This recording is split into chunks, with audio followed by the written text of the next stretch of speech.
much later, of course, we went to Cancun, and we went to Mazatlan, had a good time there. We also went to the Canary Islands, off the coast of Spain, and from there went over into Morocco in Marrakesh, and enjoyed that trip tremendously. It was quite an experience.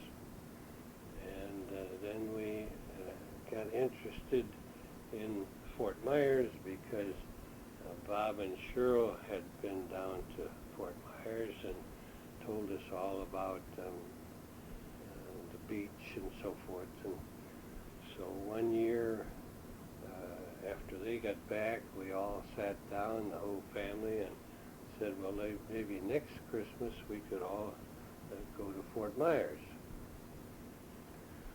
So that year we drove, and Sharon and Tom and I drove down to Baton Rouge, Louisiana, and stayed with Gail and Jim Wessels for a few days, and then drove on down to Fort Myers. And Bob and Cheryl and brought their family, and they came down, drove down, and Genevieve and Mother Axelson flew down, and they came down to see us, and we all stayed in trailers on Fort Myers Beach. We were there for almost 2 weeks at Christmas and New Year's.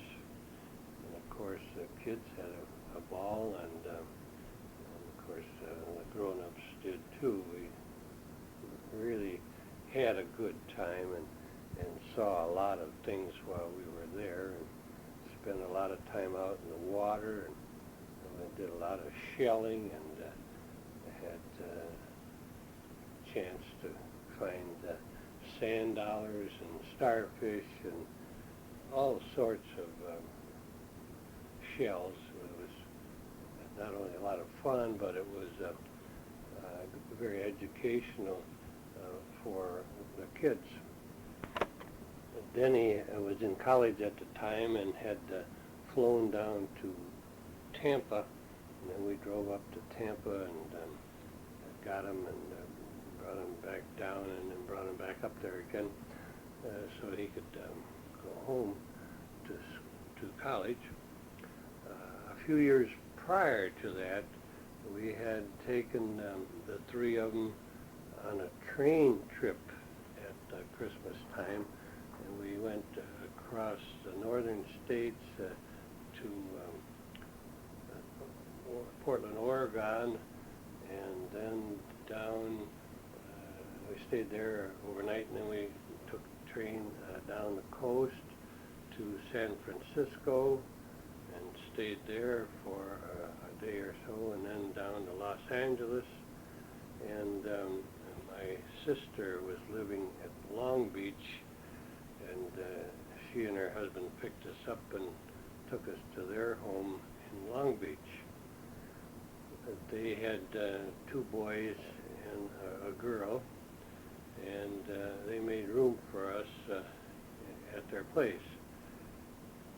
It was an experience that, of course, we'll never forget. My sister and I had been real close, and we, one of the main reasons was that she had begun to get interested in some type of a cult that, of course, didn't interest us, and she apparently lost most of her money and the family's money through this cult.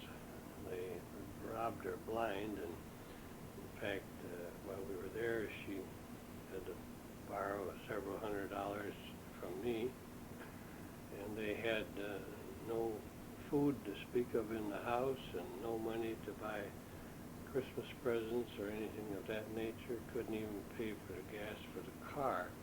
And so we had to more or less take care of all of that. And then from there, we stayed there, I suppose a week or so, and then we went to Los Angeles and got tickets for the Rose Bowl parade in Pasadena. We stayed overnight in Los Angeles, and then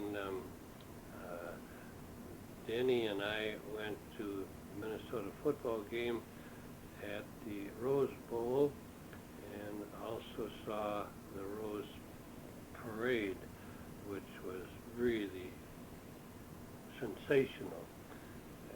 It was a lot of fun, and the kids all enjoyed it.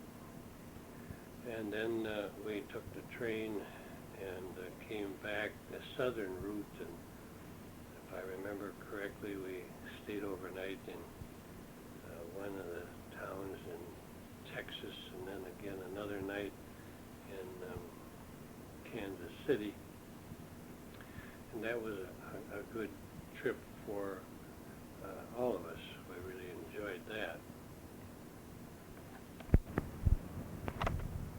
We vacationed at Fort Myers Beach several years, mostly always in the winter, and sometimes we had family with us, sometimes we didn't, sometimes Mother was with us, sometimes Bob and Cheryl, sometimes Mr. and Mrs. Seeley, not Mr.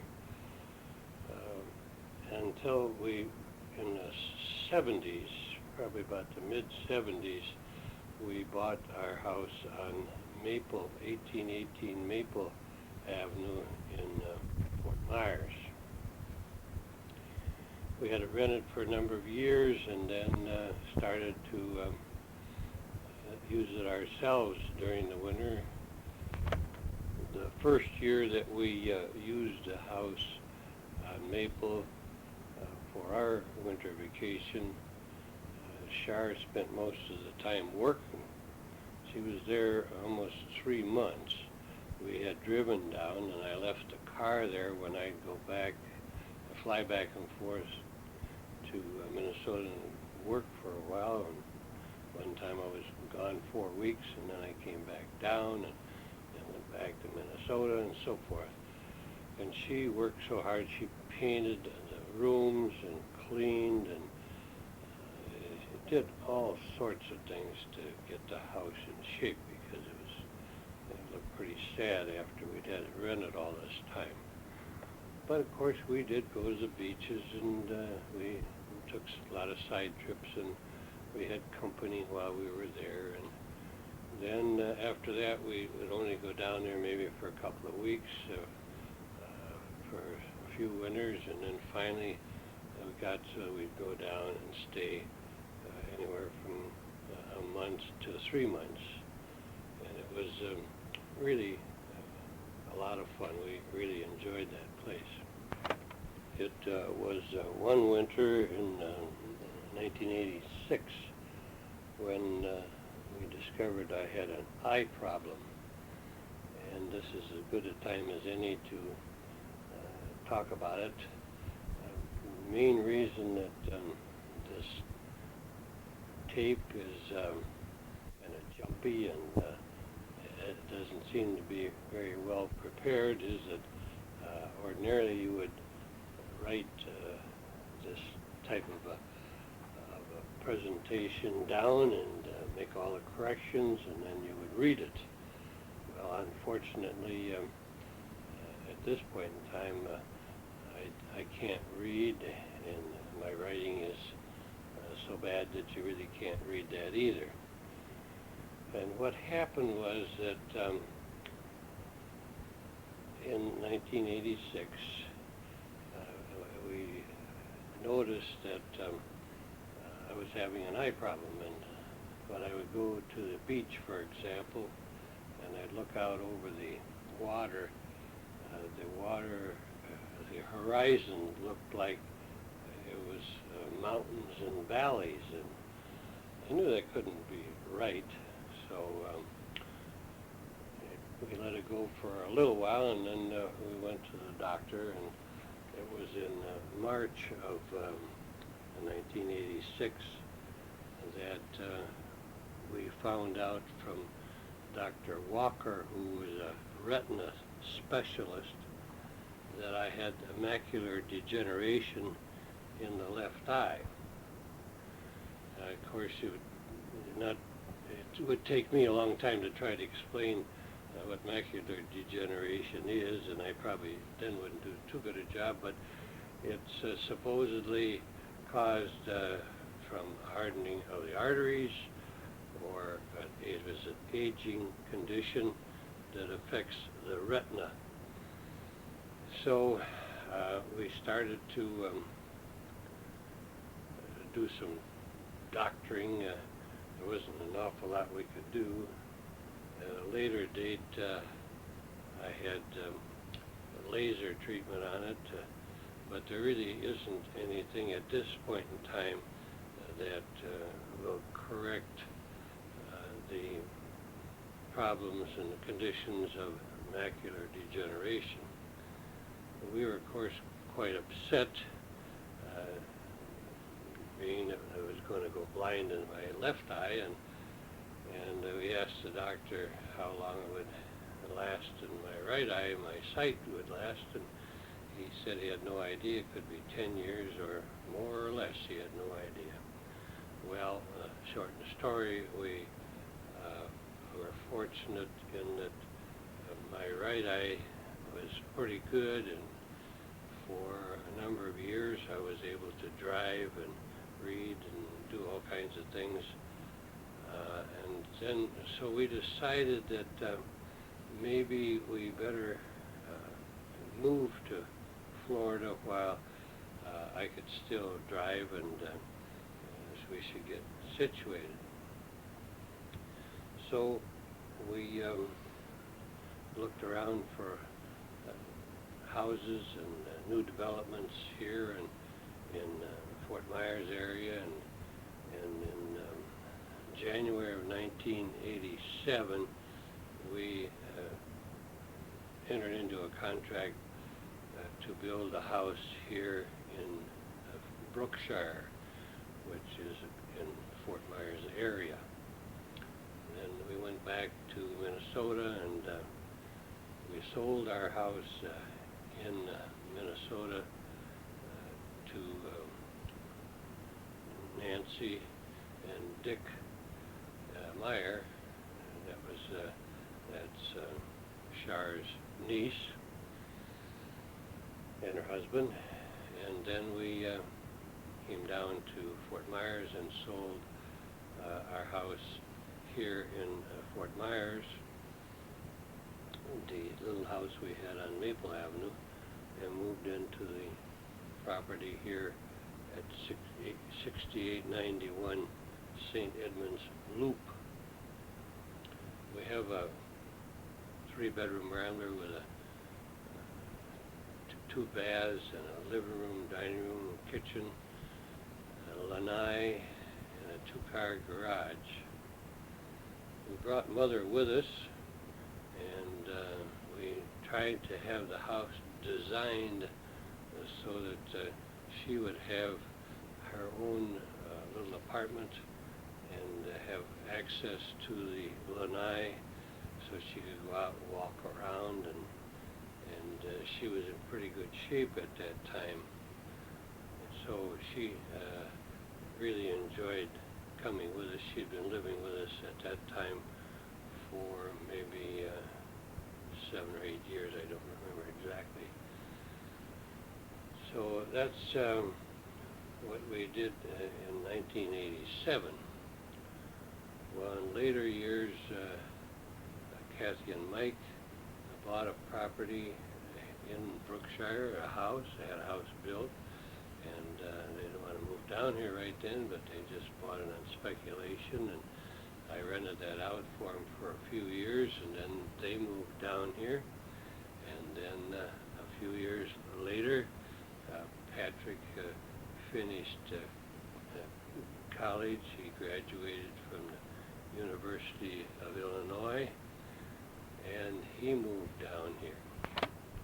When Brian graduated from high school, Shara and I flew back up to Minnesota for the graduation ceremony, and Brian was one of the speakers at that ceremony, and we really enjoyed that. It was the only time that we did go back to Minnesota. Brian then went on to University of Minnesota at Morris, where he graduated from in economics. Meanwhile, we had a lot of company while we were here. Thoroughly enjoyed ourselves and having Ma with us until here about 5 years ago, she had a bad siege where she was in a coma and didn't really know what she was doing, and we realized that we couldn't take care of her anymore, and so we were able to get her into a good nursing home nearby. While we've been living here in Florida, we've had an opportunity to take several trips. Been to Miami and Tampa, Sarasota, to Disney World, to Cape Canaveral, to Busch Gardens. We went up to Philadelphia. We've been to Savannah, St. Augustine, Atlantic City, Biloxi, Mississippi, New Orleans, Las Vegas again, and Cancun, all while we've been here in Florida. About 5 years ago, the county built a baseball stadium just a little over a mile from our house here for the Minnesota Twins. And we've spent a lot of time over there. I watched the complex being built, and then each spring Denny comes down and we go over and watch the players, get a lot of autographs, and go to many of the games, and really have enjoyed it until just recently when I lost my eyesight in my right eye. About 3.5 years ago, I noticed that my good eye, my right eye, was starting to lose a lot of its vision, and so we went to the doctor, of course, and we had some more laser work done on that eye, and it didn't do any good, of course. The laser operations are supposedly just to help me not to lose my peripheral vision. On the 18th of September of 1993, I received a letter from the doctor stating that I was now legally blind. If your vision is 20/200, then you're considered legally blind. Some time ago, a year or so ago, I was checked, and my eyes were both of them 20/350. However, I have what I call a good peripheral vision, and even though I can't read except with extremely strong lighted magnifying glass, I can still see some television. I can get around just fine by myself. I take my bike and ride down to the pool, which is about a half a mile away, and go swimming and go in the jacuzzi. And I do a lot of things. I go with Shar. She does all the driving now, of course, and go to most of the stores with her, and usually take my white cane so that people will not bump into me, and it gives me a feeling of confidence. And then, of course, I can go to the men's room by myself and so forth. So, but I get along real fine. In fact, one of the big things that happened to me that was so great was here about 2 years ago. I was selected to go to the VIP Center. That's a visually impaired persons center, where they try to teach people that are visually impaired and blind how to get along. And I went for 2 days a week for 7 months, and learned an awful lot, and of course met a lot of people that were in the same position that I was, and made some real good friends. I learned how to do a lot of things. And one of the things that I learned how to do is to make weave baskets, and I've made many baskets since then, and that's great fun. And then I learned more about how to do this taping, and I've done a lot of taping ever since I finished school. Now, I've tried to get as much information and as many experiences as I possibly could on these tapes. There's about 8 hours of tape, and it's pretty hard to get 74 years on 8 hours of tapes, but I've done the best I could. When I look back now, when I was young, there were no television sets, there was no computers, had never been heard of.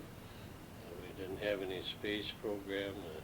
We never had a man go to the moon or go around the world. There's been so many inventions since I was born that it's just amazing. Most all the big things that have been made and invented have been during my lifetime, except for, of course, the invention of electricity and a few of those things. But everything has improved during this last 70 years. There have been a lot of presidents during my lifetime also. Harrison was president when I was born, and then came Coolidge and Hoover, and then Franklin Roosevelt, Truman, and the Kennedy, and Johnson, and Eisenhower, and Nixon, and Ford, and of course Carter, and Reagan, and then of course Bush, and now President Clinton. So we've seen a lot of politicians come and go also. Something else that might be of interest is my family tree and Char's family tree. So I have asked Char to read both of our lists of ancestors and right down to our children and grandchildren. Okay, this is Don's family tree, and it goes back a long way. Robert Smith was born in 1789, and he married Lucretia, who was born in 1791. They had 3 children, Louis, Eli, Oliver, Mary, Frederick, Birdsey, and William. Birdsey was married to Mary Jane Ryder.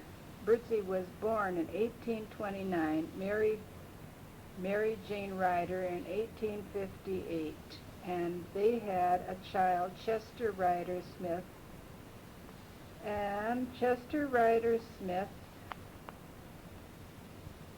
was born August 14, 1862, and he married Harriet Whittock Hart in 1883, and they had 2 children, Harold B. Smith and Chester Henry Smith. Chester Henry Smith was Don's father. Chester Henry Smith was born in 1887, and he married Lillian Ada Nelson. He died in 1960. They had 2 children together, Dorothy Ryder Smith and Donald Chester Smith. And then he remarried Ethel, and they had 3 children, Gerald, Carol, and Shirley. So they were Don's half-sisters and half-brother. Lillian, Don's mother, was born in 1891, and she died in 1951. In 1933, she married Paul A. Kruger in Lake City, Minnesota. Paul was born in 1888, and he died in 1963. Lillian's mother was Helen Caroline Rhodey Nelson. She was born in 1863, and she married Robert B. Nelson, who was born in 1857. They had 3 children together, Herbert, Raymond, and Lillian. And that Lillian was Don's mother.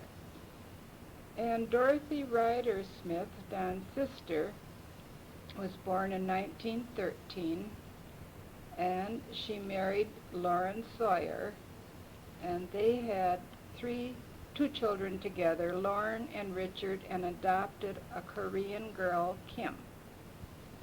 Don was born August 19, 1922, and he married Charlotte Jeanette Axelson on 9/28/44, and they had 3 children, Dennis James, Kathleen Gale, and Thomas Donald. Charlotte was born July 6, 1923. Dennis, October 21, 1946. Thomas, January 18, 1956. Kathleen Gale, January 26, 1949. And Kathleen married Michael T. Donlin in 1969, and they have 2 sons, Patrick T. and Brian M.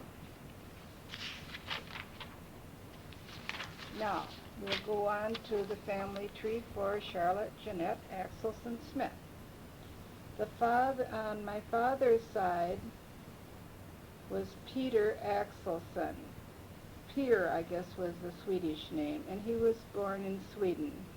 And he married Charlotta Danielson, and they had 3 children, Leonard, Arthur, and Minnie.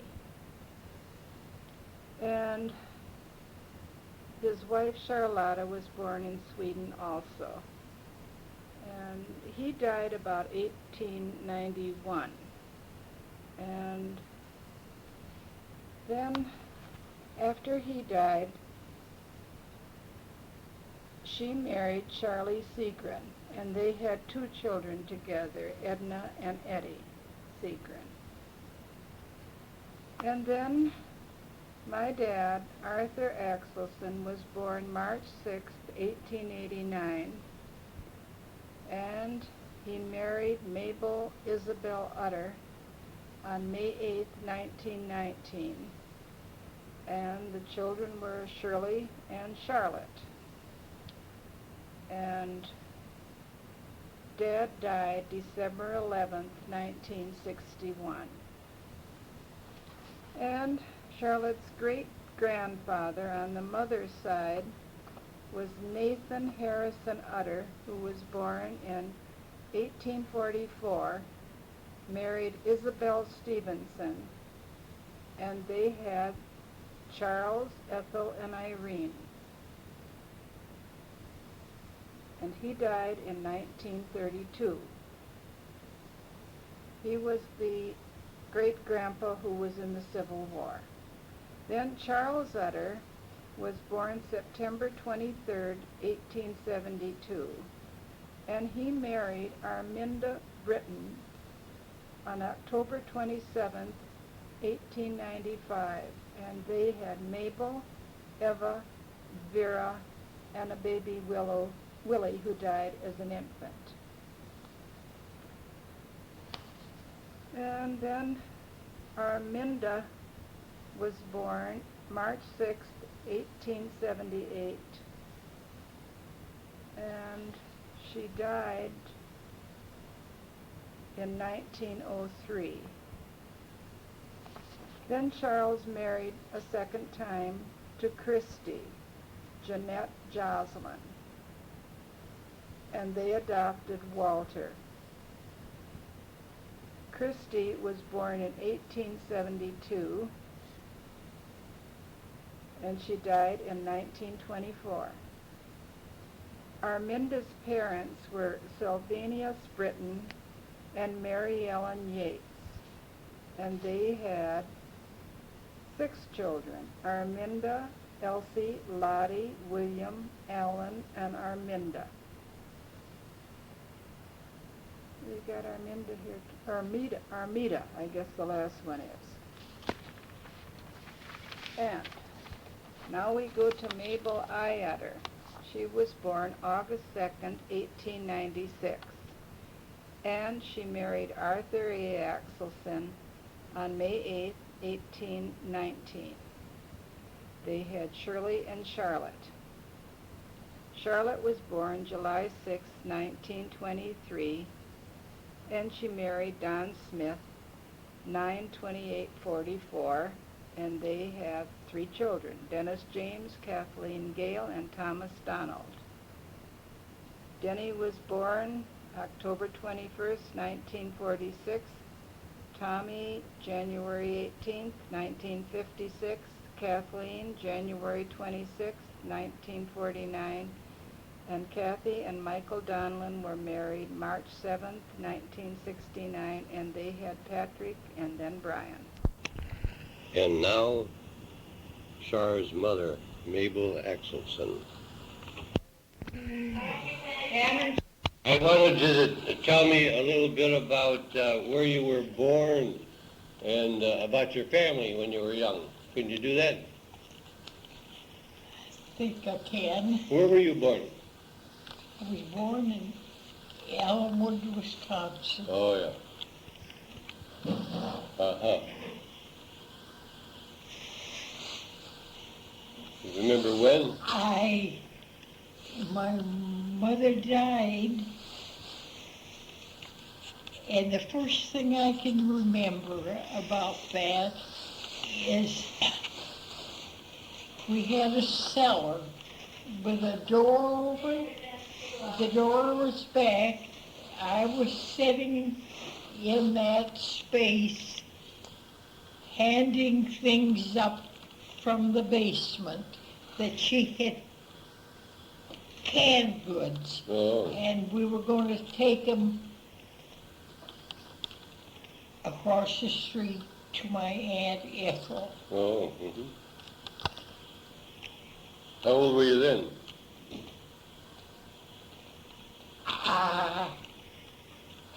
I didn't stay there very long. I think her husband died, Mm. and and I went out to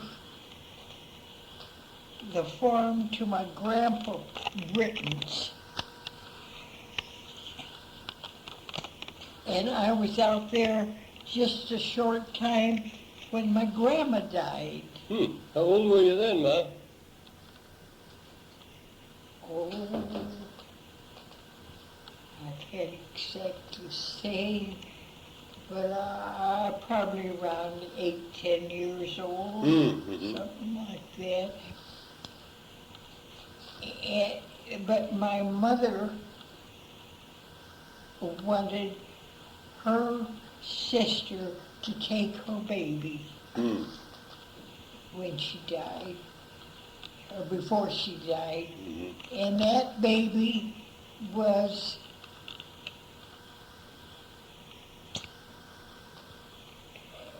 not this. That baby, Vera, was Vera. And Vera stayed with them all her life. Oh. She came to St. Paul to visit us sometimes, but she never stayed with us. She stayed with that aunt. My mother was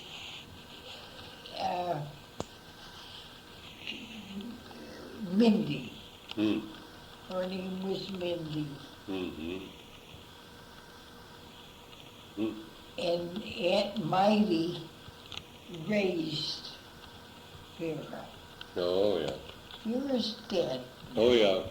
Quite a while ago. Yeah, I wonder why I'm still here. The good Lord isn't ready for you yet, Ma. Huh? The Lord isn't ready for you yet. I guess maybe there's something I need to do yet. I guess so. Maybe there's some reason that he doesn't want me yet. Maybe he needs me here yet. Right. Uh-huh. We do too. We need you here too. And you're going to have a birthday pretty soon. You know how old I'm going to be? How old? 100 years old. How much? 100. Oh my gosh. August the 2nd, Huh. I'm going to be 100 years old. That's great. Well, there's several women here that are 100. Oh yeah? Lottie in Wisconsin nursing home is 102. Oh yeah. She's blind. Well, maybe she isn't alive now. I don't know. But she's 102 years old. But she's blind. Yeah, yeah. I wonder if Lottie's still. She and I were. She's 2 years older than I, but we were always together around. Grandpa Britton used to put us on his lumber wagon when he went to water the horses. Oh. Those years they used, they needed a horse for some reason. Well, I guess we drove. We drove.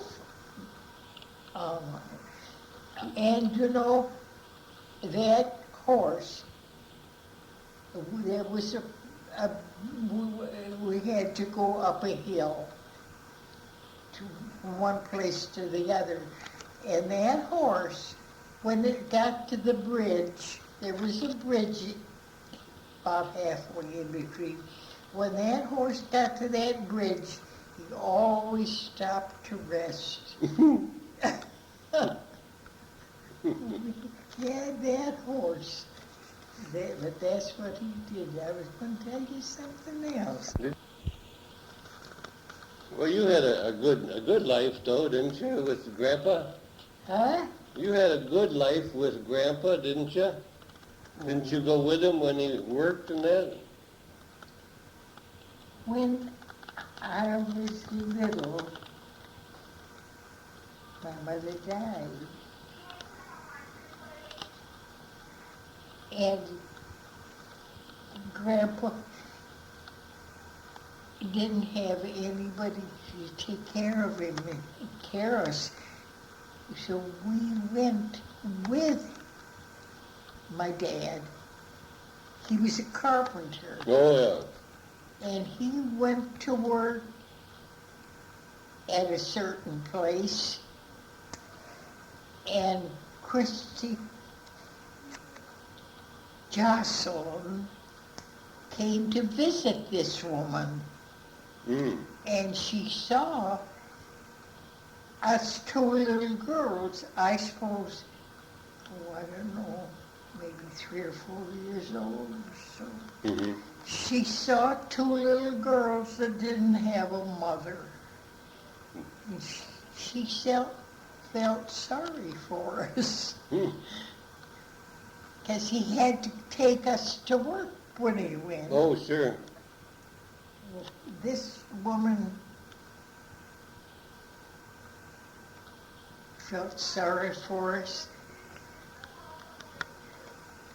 And she, or not her, but the storekeeper in this, I guess maybe she went to marry my dad eventually, you know. It always happened.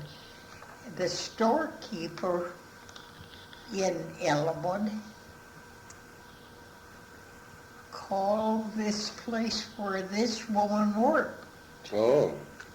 Would she be a good mother to two little girls? You The checked her out. storekeeper in the Elmwood, Wisconsin, this little town, He wanted a little resume on wanted her. to know if Christy Jocelyn would be a good mother for two little girls.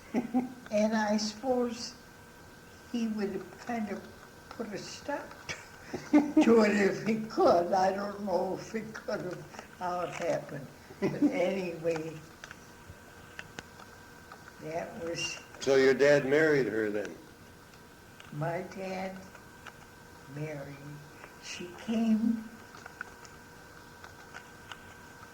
to visit this woman. And of course he had us two little girls. Vera never lived with us. She went, my mother died young, and she wanted my mother or her sister to raise her baby, Oh, yeah. Well, that was good. and Vera was her baby. Yeah, Vera was quite a gal, wasn't she? She was a lot of fun, Vera. Oh. She used to come and visit us. She never stayed with us. She wanted to go back to the Aunt Mighty and Uncle Warren Oh, yeah. raised her. Yeah. And then later on, you came to St. Paul then eventually, didn't you? You and your dad and stepmother moved to St. Paul? Oh, she did live in St. Paul. Oh. She did live in St. Paul. Oh.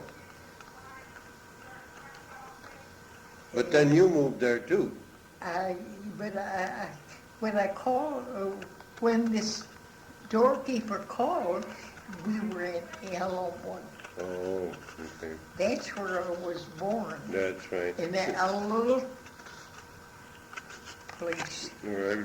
Elmwood, Wisconsin. Did you go to school there, Mother? No, I wasn't big enough to go to school. Oh, yeah.